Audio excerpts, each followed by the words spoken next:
धुळ्याच्या शासकीय विश्रामगृहामध्ये कोट्यवधींची रोकड सापडली आहे। गुलमोहर विश्रामगृहामध्ये 1,84,00,000 जप्त झाले आहेत। माजी आमदार अनिल गोटे यांनी ठिय्या आंदोलन केलंय।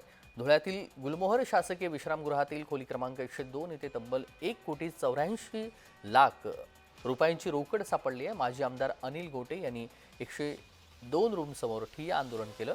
विधिमंडळातील अंदाज समितीमधील आमदारांना देण्यासाठी रक्कम जमा केल्याचा माजी आमदार अनिल गोटे यांचा आरोप आहे।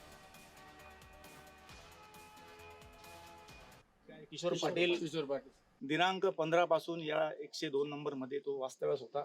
तो इतक्या पूर्वीपासून इथे का आला होता उघड आहे की त्यांनी अधिकाऱ्यांशी कॉन्टॅक्ट केला। आमची समिती येते आहे, जर तुम्ही पैसे नाही आणून दिले तर तुमच्यावर चौकशी लावू, हे लावतील असे पैसे दिले असतील। आणि या लोकांनी पैशाच्या थैल्याच्या थैल्या त्या ठिकाणी अशा थैल्या होत्या, 2 लाख 5 लाख 10 लाख अशा थैल्या त्या ठिकाणी आणून ठेवल्या होत्या।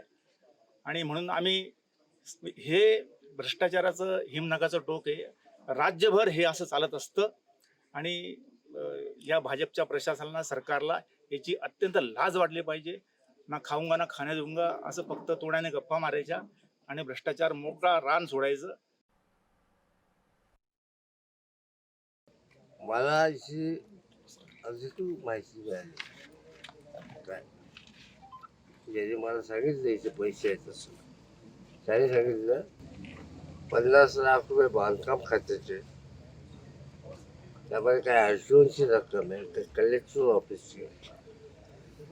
ज्या वेळेला मेसेज केले तेव्हा माझ्या लक्षात आलं ते साधारण 5 कोटी रुपये आहेत। या ठिकाणी 2 VIP रूम आहेत पलीकडे, त्याच्यामध्ये बरेच पैसे होते। ज्या वेळेला या ठिकाणी आम्ही जागा करायला सुरुवात केली त्यावेळेला ते पैसे गायब केले असं मला आत्ताच्या कर्मचाऱ्यांनी सांगितले।